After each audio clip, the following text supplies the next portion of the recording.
बच्चा पार्टी। चलिए फिर से एक नए टॉपिक की बात करते हैं।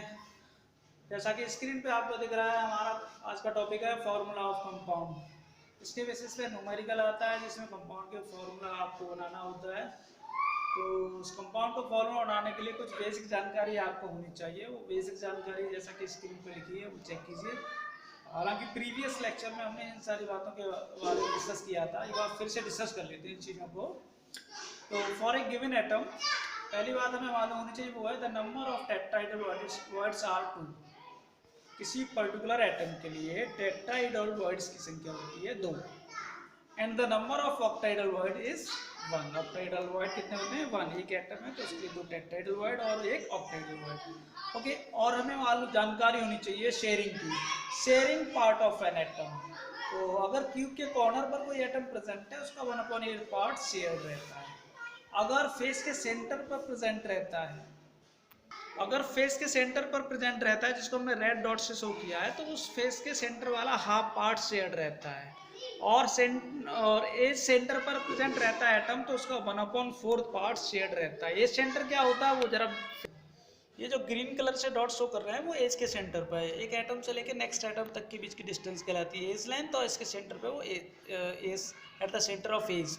तो at the centre of edge का 1/4 पार्ट, जैसा कि स्क्रीन पे दिख रहा है, 1/4 पार्ट एटम का शेयर रहता है। और अगर मिडिल में प्रेजेंट है एट बॉडी पार्ट में, जैसा कि बीसीसी स्ट्रक्चर में होता है, तो वो अनशेयर्ड रहता है, वो किसी शेयर नहीं होता, वो उस यूनिट सेल के लिए एक एटम होता है, पर्टिकुलर एटम के लिए। ये अगर जानकारियां हैं तो आगे जो प्रॉब्लम्स हैं वो आसानी से हो जाएगी। तो बच्चा पार्टी इसको कई बार रिवाइज कीजिए। अगर ये आपके माइंड में फिट बैठ गया तो श्योरली कि नेक्स्ट जो क्वेश्चन है वो आप इजी वे में कर सकते हैं। चलिए तो बात करते हैं नेक्स्ट क्वेश्चंस की। तो बच्चों पहला क्वेश्चन हम इसी टॉपिक के बेसिस पर सॉल्व करते हैं। तो क्वेश्चन जैसा कि स्क्रीन पे दिखाई दे रहा, compound is form by 2 elements m and n. The element n forms CCP and atoms m occupy 1/3 of tetrahedral words. What is the formula of compound? इस कंपाउंड, इस न्यूमेरिकल में ये कह रहे हैं कि 2 एलिमेंट्स लिए m and n, और n तो बनाता है CCP arrangements, cubic close packing, और atoms m are present at 1/3 of tetrahedral words. Okay guys, चलिए इसको सॉल्व करते हैं। बड़ा सिंपल सा है। तो बच्चा पार्टी क्वेश्चन ये कह रहा है हमारे पास 2 एलिमेंट्स हैं m and n, हमने बोर्ड पर लिख दिया m and n।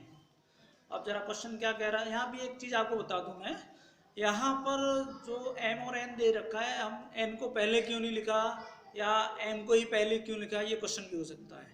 तो फर्दर आगे जो भी क्वेश्चन आएंगे उसमें ध्यान रखना। एक तो रूल ये है कि इन एटम्स को अल्फाबेटिकली ऑर्डर में लिखते हैं। अगर m पहले आ रहा है तो m पहले लिखा जाएगा, n बाद में तो n। अगर x y का कॉम्बिनेशन दे रखा तो x पहले, p q का कॉम्बिनेशन दे रखा तो p पहले फिर q। एक तो ये ऑर्डर होता है लिखने का। दूसरा रूल ये होता है, क्वेश्चन में दे रखा हुआ पॉजिटिव और नेगेटिव आयन, जब कभी भी कैटायन या एनायन की बात करते हैं तो कैटायन फर्स्ट लिखा जाता है, एनायन बाद में लिखा जाता है, फिर अल्फाबेटिकली ऑर्डर भी काम नहीं करता। अगर बाय द वे यहाँ लिखा होता n पॉजिटिव और m नेगेटिव तो n को पहले लिखा जाता, m बाद में लिखा जाता, अल्फाबेटिकली ऑर्डर का कोई मतलब नहीं रहेगा। तो रूल ये होता है साल्ट में भी, कंपाउंड में positive ion first then negative ion. तो और अगर ऐसा नहीं है पॉजिटिव नेगेटिव आयन तो एलिमेंट्स के alphabetical order m and n। Okay, तो बच्चा पार्टी यहाँ पर दे रखा है n elements form CCP arrangement, तो इस पे हमें फोकस नहीं करना है। बाद में लिखा m occupy 1/3 of tetrahedral words, तो पर्टिकुलर एटम के लिए m कहाँ ऑक्यूपाई कर रहा है? 1/3 ऑफ टेट्राहेड्रल वर्ड। और हमने इससे पहले बात की थी कि टेट्राहेड्रल वर्ड्स गिवन एटम के लिए कितने होते हैं? 2। तो 2 का मल्टीपल कर दो, तो टोटल टेट्राहेड्रल वर्ड्स हैं 2 और इसके 1/3 एटम प्रेजेंट है। अब इसको होल नंबर में कन्वर्ट कर दो तो ये आ जाएगा आपका m2/3 एंड n। और होल नंबर में कन्वर्ट करने के लिए 3 का मल्टीपल कर दो तो m2n3। ये हो गया हमारा कंपाउंड का फॉर्मूला। तो formula of compound is m2n3। देखिए कितना सिंपल है। ओके गाइस, देखिए देखते हैं नेक्स्ट क्वेश्चन। तो हमारा अगला क्वेश्चन है, compound is form by 2 elements x and y atoms. The elements by, यहाँ लिख दिया एनाइन तो y को बाद में लिखा है। The element y make CCP arrangement and those of x cation occupy all the ऑक्टाइडल voids, what is the formula of compound. तो एक्स कैटायन है, हमने पहले लिख लिया एक्स और फिर बाई। अब यहाँ देखते हैं किसको voids के बारे में बात की गई है। तो यहाँ बात की गई है those of x occupy all the ऑक्टाइडल voids। X कहाँ ऑक्यूपाई है, ऑक्टाइडल voids में। तो गिवन एटम के लिए टोटल ऑक्टाइडल voids कितने होते हैं, 1। तो बस इसी बेसिस पे सॉल्व करते हैं। तो ऑक्टाइडल voids होते हैं 1, तो एक्स एटम होंगे कहाँ पर, 1 प्लेस पर। तो अब बाई को ऐसा लिख दिया। अब यहाँ भी 1 है, यहाँ कुछ नहीं है, तो 2 का मल्टीपल करेंगे तो ऑलरेडी होल नंबर में, तो 2 का नहीं 1 का मल्टीपल करेंगे तो ऑलरेडी होल नंबर में, तो एक्स वाई ये कंपाउंड का फॉर्मूला हो जाएगा। अगर यहाँ फ्रैक्शनल आ रहा है, जैसे यहाँ 1/2 आता, तो इसको होल नंबर में कन्वर्ट करते हैं। चूंकि फ्रैक्शनल नहीं आया, जैसे पहले क्वेश्चन में आया था, यहाँ 1 है तो एस सच फॉर्मूला हो जाएगा। तो हमारा आंसर हो गया एक्स वाई, बड़ा सिंपल है। ओके गाइस, नेक्स्ट क्वेश्चन हमारा atoms of B forms HCP lattice, hexagonal close packing lattice, and those of the element A occupy 2/3 of tetrahedral voids. What is the formula of compound formed by the elements A and B? Question को एक बार फिर से देख लीजिए। इसमें दो atoms की बात की जा रही है, A और B, और voids की किस पे याद की जाती है, element occupy 2/3 of tetrahedral voids। बस यहाँ से हमारा आंसर निकलेगा 2/3 ऑफ टेट्राहेड्रल voids। तो टोटल टेट्राहेड्रल voids कितने होते हैं, 2। तो टेट्राहेड्रल void का कितना पार्ट ऑक्यूपाई किया गया है, 2/3, तो 2/3। ओके, अब इसको होल नंबर में कन्वर्ट करते हैं। A 4/3, ये B हो गया।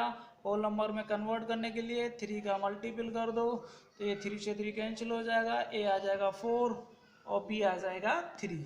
तो कंपाउंड का फॉर्मूला हो जाए A4B3। बस ये आंसर है। अगला क्वेश्चन थोड़ा सा डिफर है लेकिन सिंपल है। क्वेश्चन है हमारा, a cubic solid is made up of 2 elements P and Q.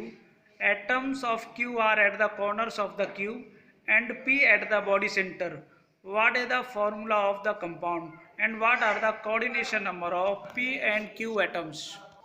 तो क्यूबिक सॉलिड है तो सबसे पहले क्यूबिक स्ट्रक्चर ड्रॉ की जाए। तो अब क्वेश्चन में जो दे रखा है कि Q are at the corners, तो Q को हमने ब्लैक डॉट से शो किया है, तो कॉर्नर्स हमारे इतने हैं, ये हमने कॉर्नर पे बना दिया। ये क्यूबिक स्ट्रक्चर होगी, कॉर्नर्स पे Q एटम्स हैं, और उसमें एक लिखा है कि P at the body centre, तो बॉडी सेंटर पार्ट ही हो गया, यहाँ हमने P बना दिया। तो आपको दिख रहा है ये BCC स्ट्रक्चर बन गई। तो हमारे पास पहले P अल्फ़ाबेटिकली है, फिर Q है, तो हमने PQ बना दिया। अगर positive negative,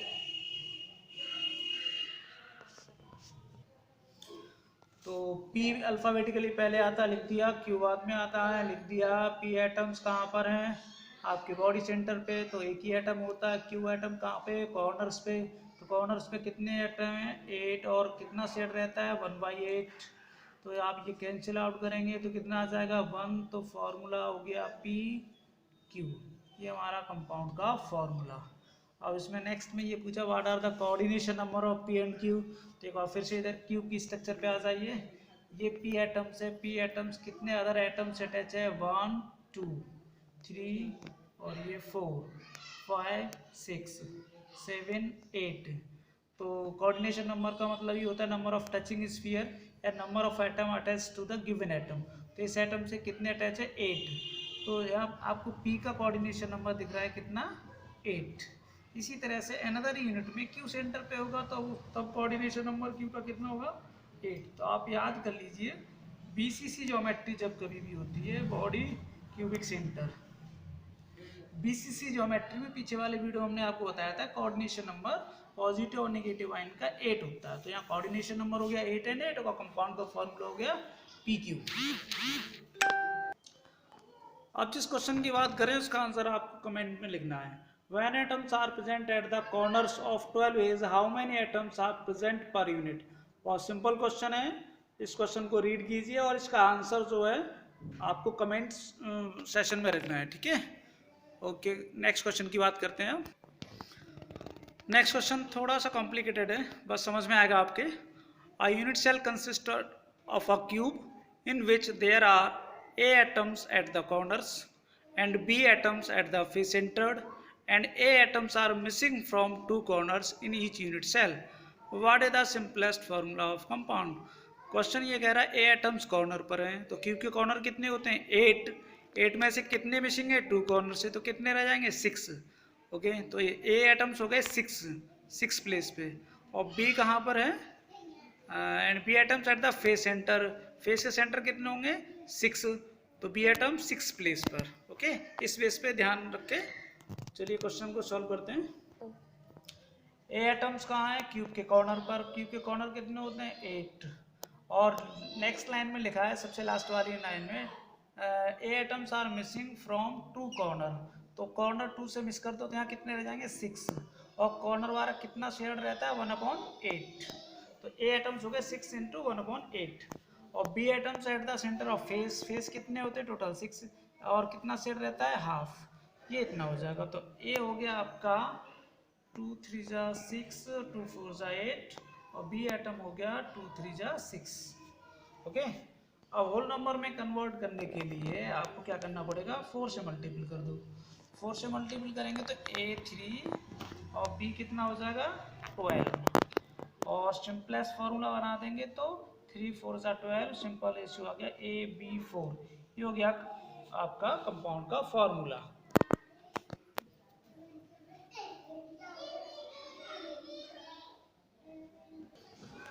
Next question, a unit cell consists of a cube in which there are y atoms at the corners, corners का मतलब होगा 8, and x atoms are at the alternate faces of the cube. Find the formula of compound.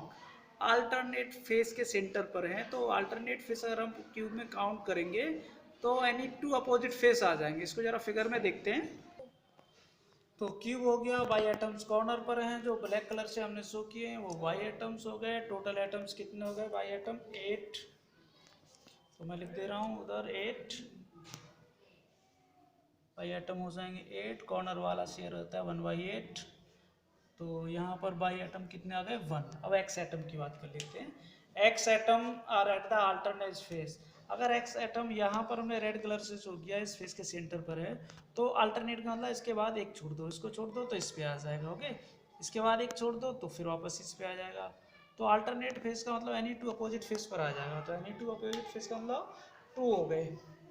Okay, तो 2 हो गए, तो x atom 2 और face वाला कितना शेयर रहता है हाफ, तो एक्स एटम भी कितना आ गया 1, तो फॉर्मूला हो गया कंपाउंड का x/।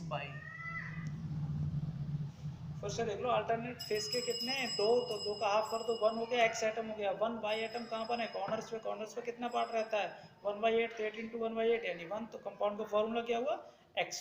ओके।